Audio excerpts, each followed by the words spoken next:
అదేంటి మీరు ఎడం చేత్తో తింటున్నారు? కుడి చేతికి ఏమైనా అయిందా?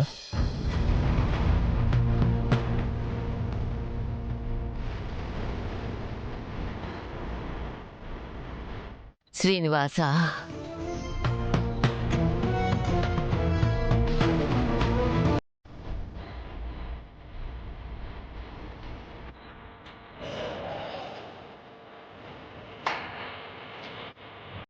ఎంత మాట అన్నావయ్యా రఘురాం.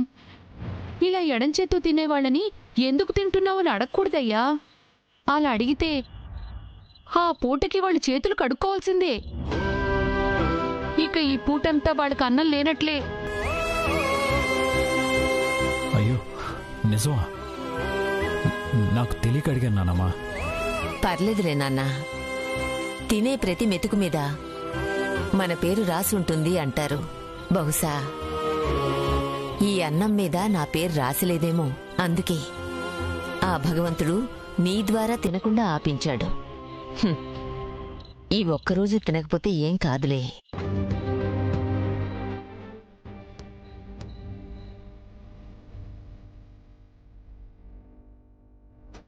పిన్ని, నిజంగా నాకు తెలియదు పిన్ని. తెలుసుంటే అడిగేవాడిని కాదు. అసలు ఎడం చేత్తో తినాల్సిన అవసరం ఏంటి? వీడు 20 ఏళ్ల క్రితం ఇల్లు వదిలి వెళ్ళిన దగ్గర నుంచి మా అత్తయ్య గారు తిరగని గుడి లేదు, చెయ్యని పూజ లేదు, కలవని గురువు లేడు.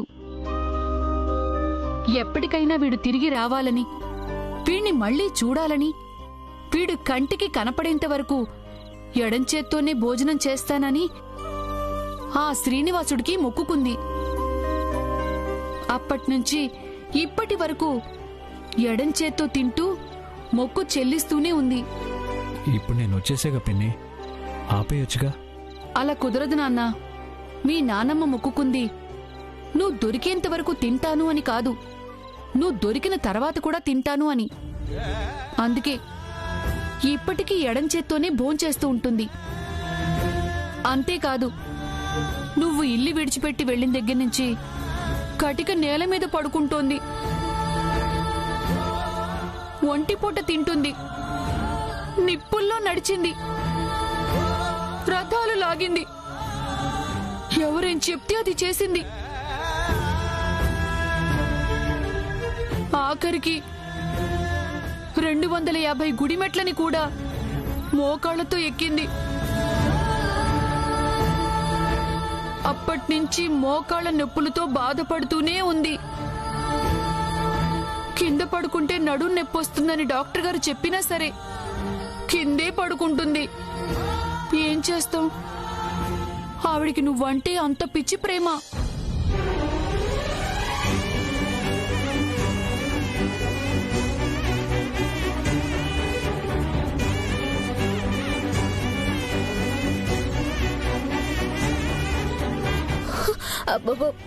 బావా,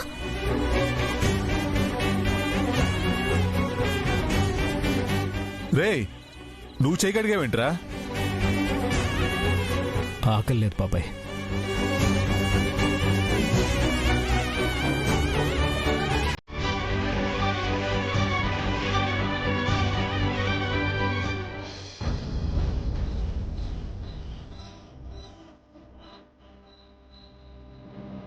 ఇప్పుడు ఏం ఆలోచిస్తున్నారు ఏజే? శ్రీనివాస, ఈ నడువు నొప్పి తట్టుకోలేకపోతున్నాను నాయనా.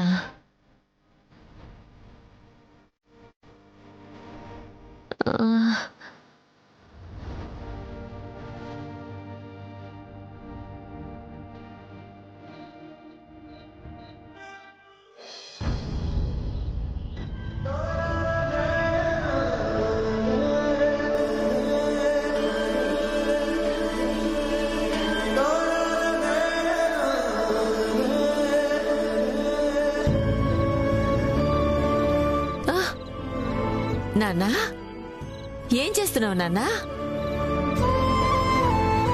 నువ్వు అనుభవిస్తున్న కాళ్ళ నొప్పులు, నడువు నొప్పులు అన్నీ నా వల్లేగా నానమ్మా.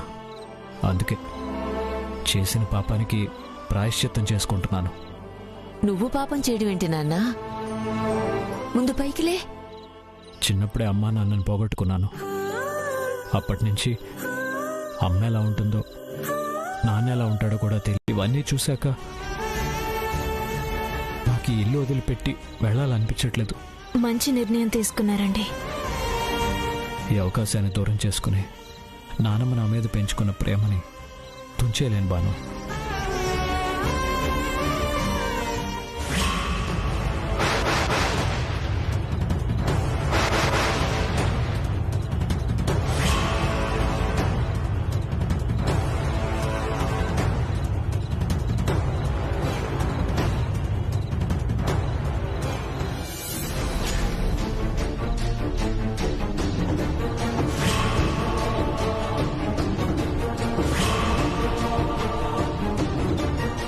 ఏంటండి, ఏమైంది?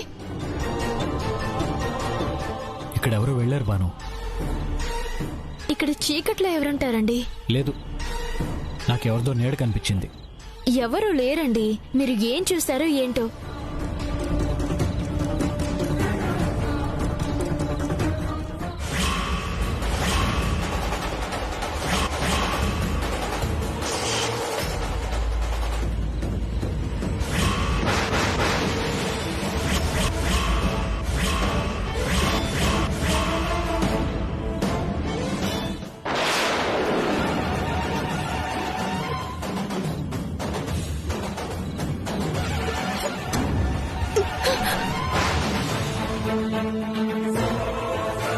తప్పించుకున్నావురా రఘురాం. ఏమండి,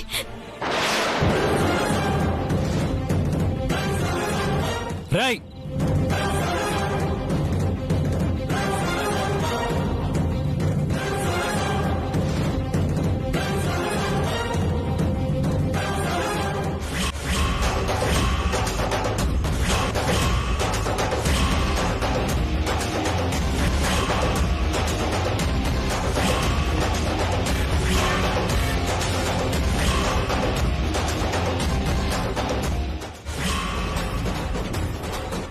ఏమండి, రాయ్,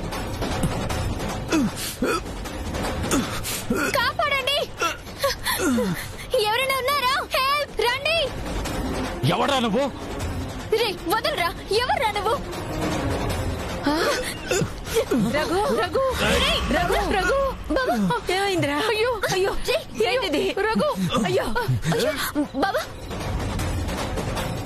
రఘు, ఏంటి నాన్న ఇది? ఎవడ్రా వీడు? రేయ్, అయ్యో, ఎవరా? రఘు, అయ్యో, వదలరా. ఎవడ్రా వీడు? వదిలిపెట్టను రా, నిన్ను వదిలిపెట్టను. రఘు, ఎవడ్రా? వీడు నన్ను చంపడానికి వచ్చాడు నానమ్మ.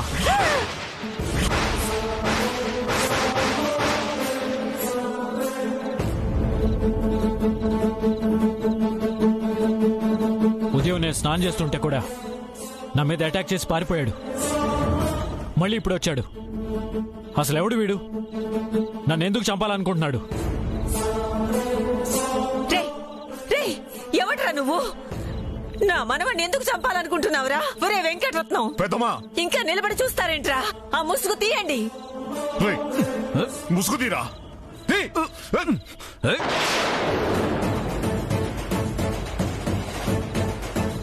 రే, ముసుగు తీ.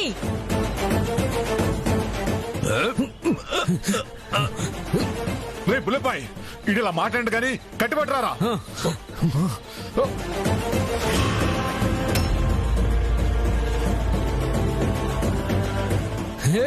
అయ్యగారు,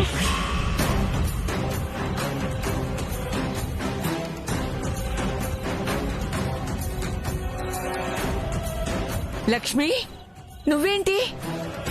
ఈయనెవరో కాదమ్మా, నా మొగుడే.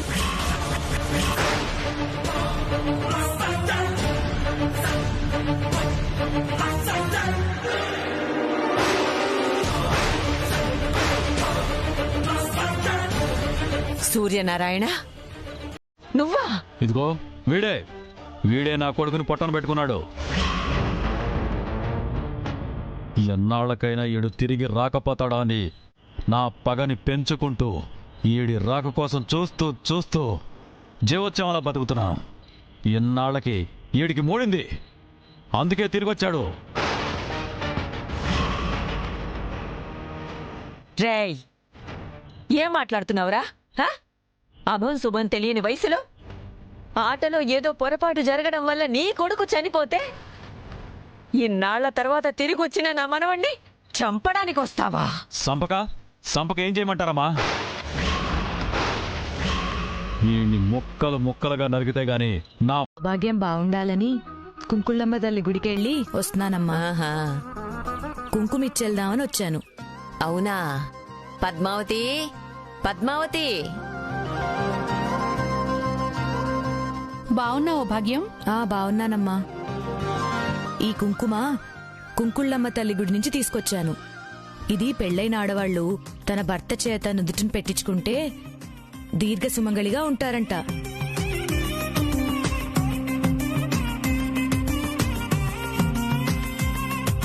చాలా సంతోషం భాగ్యం. ఇప్పుడే పూజ అయిపోయింది. ఉండు, కాస్త ప్రసాదం తీసుకొస్తాను. పర్వాలేదమ్మా పద్మావతి గారు, ఇప్పుడే గుండుండి వస్తున్నాను కదా, కాస్త పనులున్నాయి, నేను వెళ్ళొస్తానమ్మా.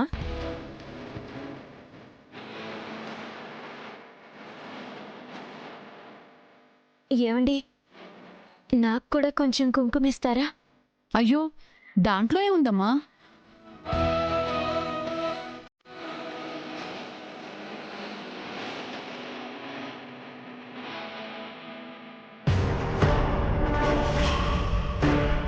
అవును, మీ ఆయన దుబాయ్లో ఉంటాడని చెప్పావు కదా, మరి నీకెందుకు కుంకుమ? అంటే 2-3 నెలల్లో ఆయన తిరిగి వచ్చేస్తారు. అప్పుడు ఆయన చేత పెట్టించుకుంటాను. ఆయన ఎక్కడున్నా కానీ నా మనసులోనే ఉంటారు కాబట్టి ప్రస్తుతానికి నాకు నేనే పెట్టుకుంటాను. నీ కూడా నాలాగే చాలా భక్తి ఎక్కువన్నమాట.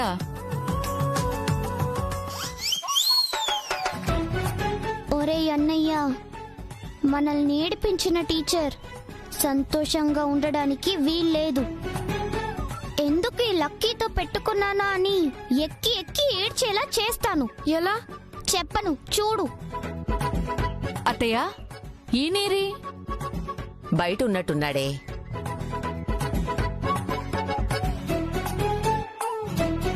రేయ్, టీచర్ ఎదురా? ఇంకెక్కడ టీచర్? ఎప్పుడో బావ రూమ్ లోకి వెళ్ళింది. బావ రూమ్ లోకా? ఎందుకు? ఏమో, నాకేం తెలుసు.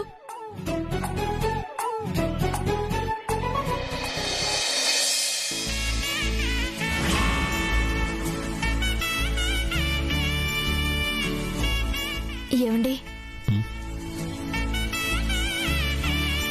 ఏంటి బాను? ఒకసారి లేవండి. ఇది నా నుదుటిని పెట్టండి. ఏంటిది? ఎవరన్నా చూస్తే ఇంకేమైనా ఉందా? నువ్వే పెట్టుకోవచ్చు కదా. ఇది చాలా మహిమగల కుంకుమంటండి. భర్త భార్య నుదుటిని పెడితే దీర్ఘ సుమంగళిగా ఉంటుందంట.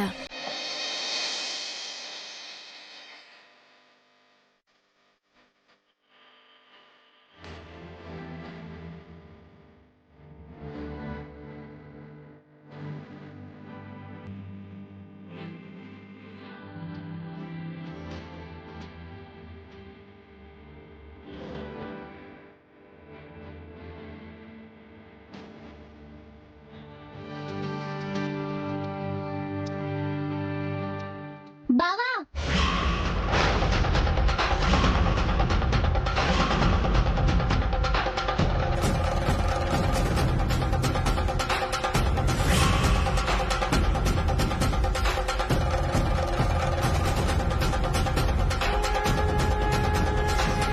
ఏం జరుగుతుంది ఇక్కడ?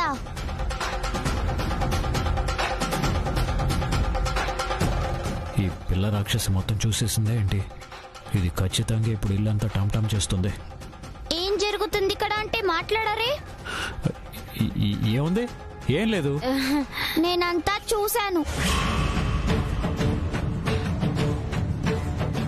ఏం చూసావు?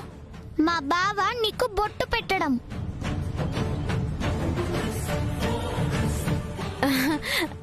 ఆయన నాకెందుకు బొట్టు పెడతారు? నేనే పెట్టుకున్నాను. అబద్ధం, అబద్ధం, అబద్ధం. చిన్నపిల్ల కదా, ఏం చెప్పినా ఇది నమ్మేస్తుంది అనుకున్నారేమో. లక్కీ, లక్కీ ఇక్కడ.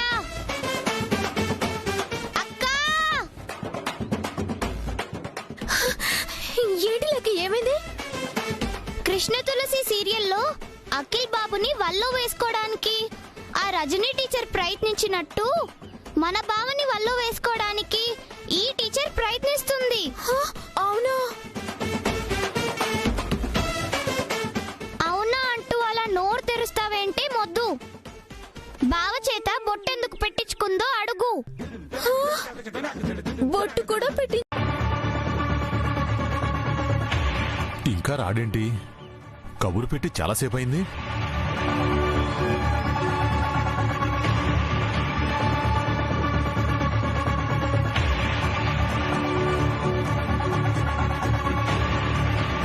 నమస్కారం సార్. నమస్కారం, రండి. అలాగే. పార్టీ మార్చలేదురా, అంతా పుకారు. రండి రండి. సరే పెద్దమ్మా, పెద్దమ్మా. ఏంట్రా రత్నం నమస్కారం పిలిచావు? అమ్మా. నమస్కారం సుబ్బారావు గారు, బాగున్నారా? బాగున్నానమ్మా. వారసుడా? అవునండి. నాన్న రఘురాం, ఈయన మన సుబ్బారావు గారు, బ్యాంక్ మేనేజర్. ఏంటి బాబు, ఇంత మంచి మనసున్న పార్వతమ్మ గారికి ఇంతకాలం ఎలా దూరంగా ఉండగలిగారు? ఊరంతా ఇక మీ మనవడు రాడు, అసలు ఉన్నాడో లేడో, ఉంటే ఈ పాటికి ఎప్పుడో వచ్చేవాడని ఎవరికి తోచినట్టు వాళ్ళు మాట్లాడుతున్నా మీరు తిరిగొస్తారని బలంగా నమ్మిన ఏకైక వ్యక్తి మీ నాయనమ్మ. పోనీలేండి, ఇన్నాళ్ళకైనా మీరు తిరిగొచ్చి ఆవిడ నమ్మకాన్ని నిలబెట్టారు బాబు. సంతోషం.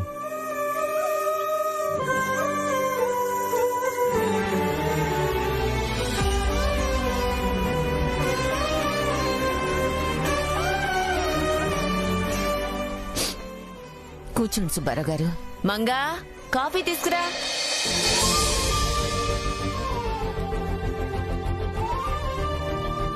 తీసుకోండి. థ్యాంక్స్ అమ్మా. ఏంటి సుబ్బారావు గారు ఇలా వచ్చారు? ఆయన రాలేదు పెద్దమ్మా, నేనే పిలిపించాను. ఇన్నేళ్లు పాస్బుక్లంటూ చెక్ బుక్లంటూ బ్యాంక్ పనులన్నిటికీ నువ్వే కష్టపడి తిరిగేదానివి కదా, ఇంకా నీకు ఆ శ్రమ తగ్గిద్దామని. ఇప్పుడు ఈ పనులన్నీ నాకు పురమాయిస్తారా ఏంటి? ఒకసారి పెట్టిన సంతకం మళ్ళీ అదే విధంగా ఇంకోసారి పెట్టలేను.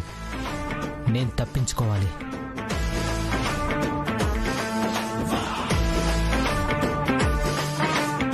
నాన్న, త్వరలో ఎలక్షన్స్ దగ్గర పడుతున్నాయి. ఆ పార్టీ కార్యక్రమాలు, ప్రచారాలు, మీటింగులు ఇలా చాలా ఉంటాయి. నాకైతే బ్యాంక్ పనులు గట్రా చెప్పద్దు. తమరికి తీరిక లేదని నాకు తెలుసులే నాన్న. అందుకే ఈ బాధ్యతలన్నీ రఘురాంకు అప్పగిద్దామని నా ఆలోచన.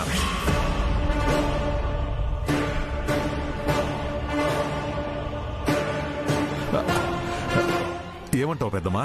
మంచి ఆలోచనేరా. ఏ రోజుకైనా వాడే కదా ఇవన్నీ చూసుకోవాలి. నానమ్మా, ఇప్పుడు ఇవన్నీ అవసరమా? అవసరమా అంటావేంటి రఘు? అవసరమే.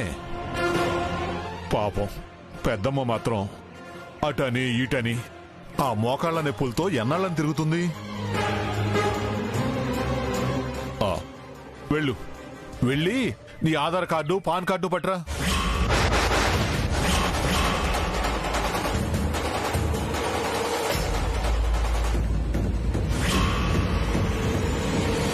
నా ఆధార్ కార్డు, పాన్ కార్డు అవి చూస్తే నేను రఘురాం కాదన్న విషయం తెలిసిపోతుంది.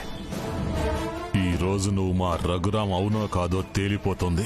నా బుర్రలోకి ఏదైనా అనుమానం ఎక్కితే అది తీరేదాకా నాకు మనశ్శాంతి ఉండదు. రఘు, ఇంకా ఆలోచిస్తావేంట్రా? వెళ్ళి నీ ఆధార్ కార్డు, పాన్ కార్డు పట్రాపో. మేనేజర్ గారు నీ పేరు మీద అకౌంట్ ఓపెన్ చేసి పెద్దమ్మ అకౌంట్లో ఉన్న డబ్బంతా నీ అకౌంట్లో వేస్తారు.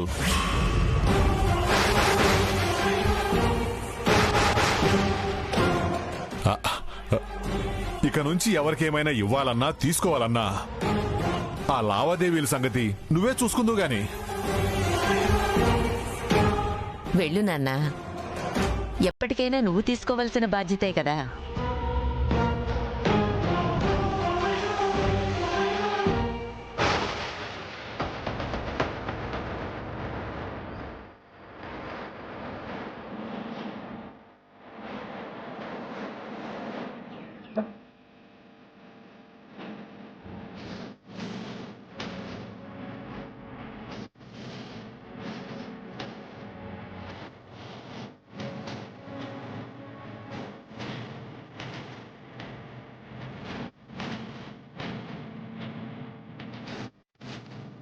మీరు వెళ్ళి చూడొచ్చు.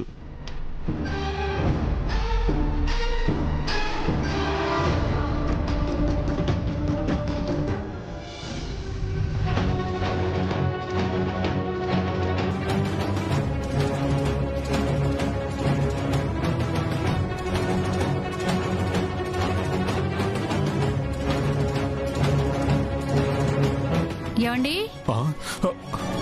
ఏమండి ఎందుకే అలా అరుస్తావు? నేను ఇక్కడే ఉన్నాను. నాకు చెవుడు రాలేదు, నేను పైకి పోలేదు. అయ్యో ఏంటండి ఆ మాటలు? ఏంటే నాకు ఈ హింస? ఏం కూర వండాలండి అని అడిగావంటే దానికి ఒక అర్థం ఉంది. అన్నం వండటానికి కూడా నా పర్మిషన్ కావాలా? అయ్యో మీరు ఈ బియ్యాన్ని చూసి అపార్థం చేసుకున్నారండి. నేను ఈ బియ్యం తెచ్చింది అన్నం వండాలో బిర్యానీ వండాలో అని అడగడానికి కాదు. మరి వచ్చే పండక్కి అమ్మవారికి 1,00,000 అక్షింతలతో పూజ చేయిస్తానని మొక్కుకున్నాను. సరే, దాందేముంది, చేయించు. అలా నేను చేయించాలంటే మీరు ఈ బియ్యంలో నుంచి 1,00,000 బియ్యపు గింజల్ని ఏరి పక్కన పెట్టాలి కదండి. ఏంటేంటి? ఇప్పుడు ఈ బియ్యంలో నుంచి 1,00,000 గింజలేరి పక్కన పెట్టాలా? అవునండి, అలా పెడితేనే ఆ బియ్యాన్ని అక్షింతలుగా కలిపి అమ్మవారికి పూజ చేయిస్తానండి. నువ్వు నోరుమి. నేను ఇక్కడ కూర్చుని 1,00,000 గింజలేరితే నువ్వు అమ్మవారికి పూజ చేయించడమే కాదు, నా శవానికి పూజ చేయించాల్సి వస్తుంది. అయ్యయ్యో రామ రామ, అవే మాటలండి. రాత్రి నాకు పీడకల వచ్చిందండి. ఏమనే? నా తాళి తెగిపోతుందంటండి. తెగిపోతే కొత్త తాళి చేయిస్తానులే.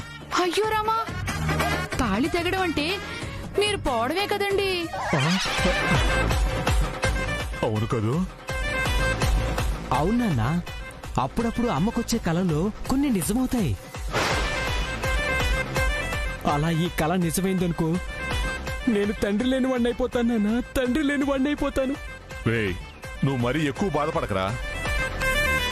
ఇద్దరం కలిసి ఆ 1,00,000 గింజలు ఏరేద్దాం. అమ్మ నాన్న నన్ను కూడా కలిపేశావా? కష్టమైన సుఖమైన తండ్రి కొడుకులకి తప్పదు కదరా. దా కూర్చో రా.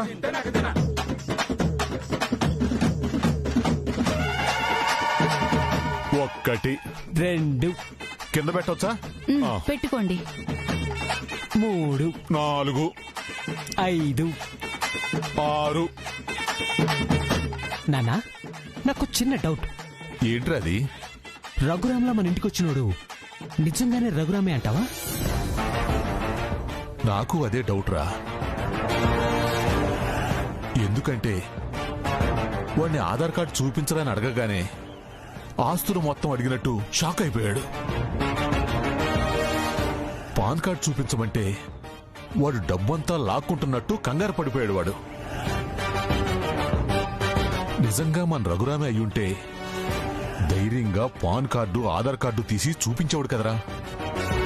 నిజమే నాన్నోయ్, అందుకే నాయనమ్మ ముందు సెంటిమెంట్ డైలాగులు కొట్టి ఆధార్ కార్డు పాన్ కార్డు చూపించి కూడా తప్పించుకున్నాడు. ఏమండి, నిజానిజాలేంటో తెలుసుకోకుండా ఇంటికొచ్చిన వారసుని అనుమానించటం మహాపాపం అండి. ఇలా ఎదుటి వాళ్ళని అనుమానిస్తే వచ్చే జన్మలో సీమ పందులై పుడతారంటండి.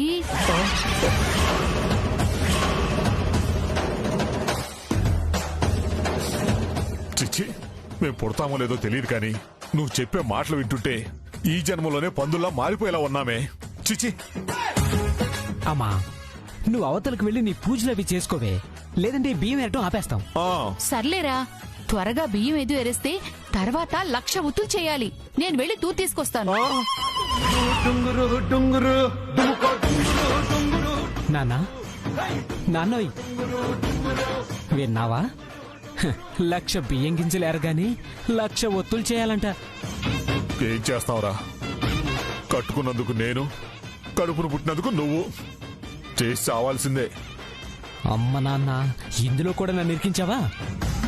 సరే, అది వదిలే నాన్న.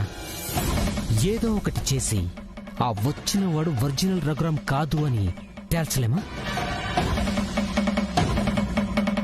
నేను దాని గురించి ఆలోచిస్తున్నానురా, కానీ ఏ దారి దొరకటం లేదు.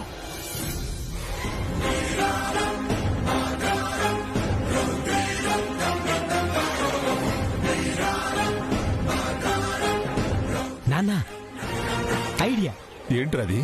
డిఎన్ఏ టెస్ట్ చేయిస్తే అంటే నాన్న నేను నీకు పుట్టానో లేదో తెలియాలంటే మనిద్దరికి డిఎన్ఏ టెస్ట్ చేయిస్తే మనిద్దరి డిఎన్ఏ ఒకటే అయిందనుకో నేను నీకు పుట్టినట్టు, లేదంటే నీకు పుట్టినట్టు.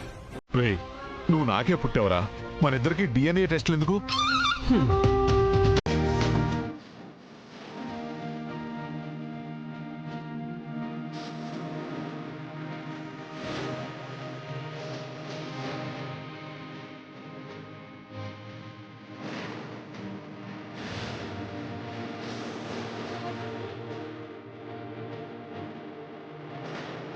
ఇంకా చాలు, నాకొద్దు.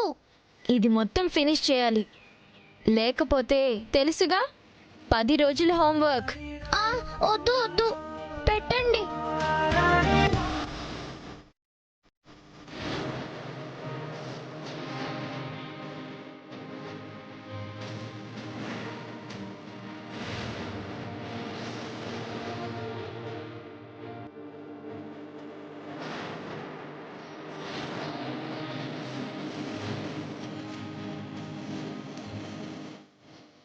ఏంటమ్మమ్మ గారు అలా చూస్తున్నారు? వాళ్ళు చిన్నప్పటి నుండి తల్లి ప్రేమంటే ఏంటో తెలియకుండా పెరిగారమ్మా. వాళ్ళలిగితే బతిమాలు, భయపెట్టు తినిపించేవాళ్లు లేక ఆకలేసినప్పుడు తినేవాళ్లు.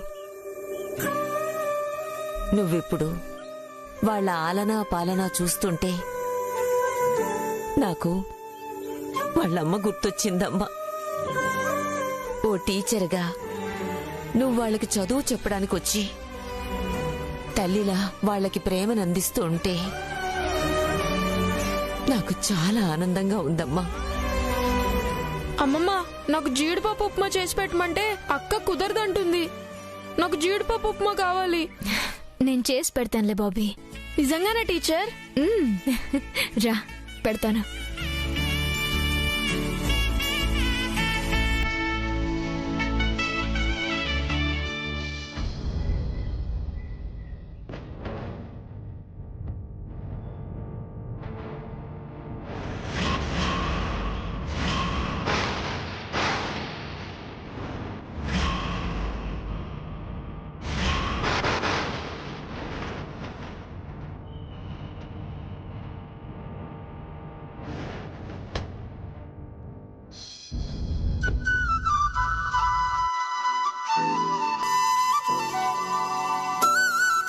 పాఠాలు చెప్పే టీచర్ అమ్మా ఎక్కడికెళ్తుంది? బాబీ జీడిపప్పు ఉప్మా అడిగాడండి, చేయడానికి వెళ్తున్నాను. అయినా మీరు కూడా ఏంటండి టీచర్ అమ్మ అంటున్నారు? అందరూ టీచర్ అమ్మ టీచర్ అమ్మ అని పిలుస్తుంటే నా పేరు భాను అన్న సంగతి మర్చిపోయేలా ఉన్నాను. ఎలా బతికాం, ఎలా బతుకుతున్నావు? నేను ఇక్కడికి తీసుకొచ్చి ఇబ్బంది పెడుతున్నానా? చచా, అదేం లేదండి.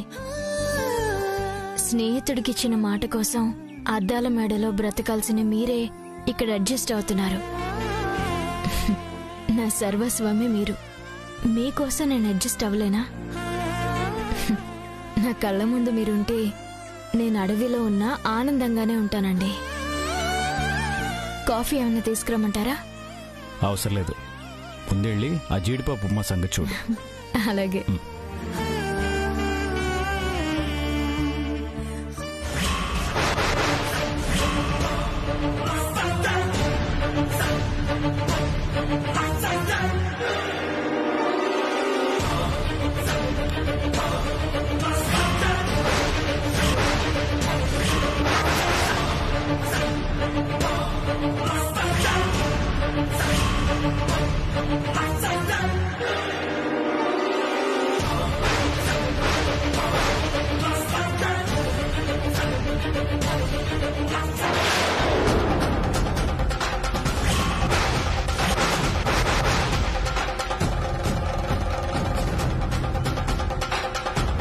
ముందెళ్ళి ఆ జీడిపప్పు ఉప్మా సంగతి చూడు. అలాగే.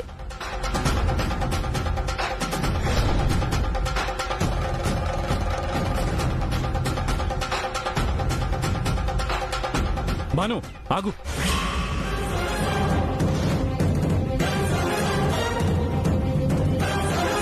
గ్యాస్ లీక్ అయిన స్మెల్ వస్తుందేంటి? అవునండి, నేను వచ్చేటప్పటికి ఇది ఆన్ చేసింది. ఎవరో మర్చిపోయి ఉంటారనుకున్నాను. మర్చిపోతే రెండూ మర్చిపోరు కదా. ఇది కూడా ఆన్ చేసింది.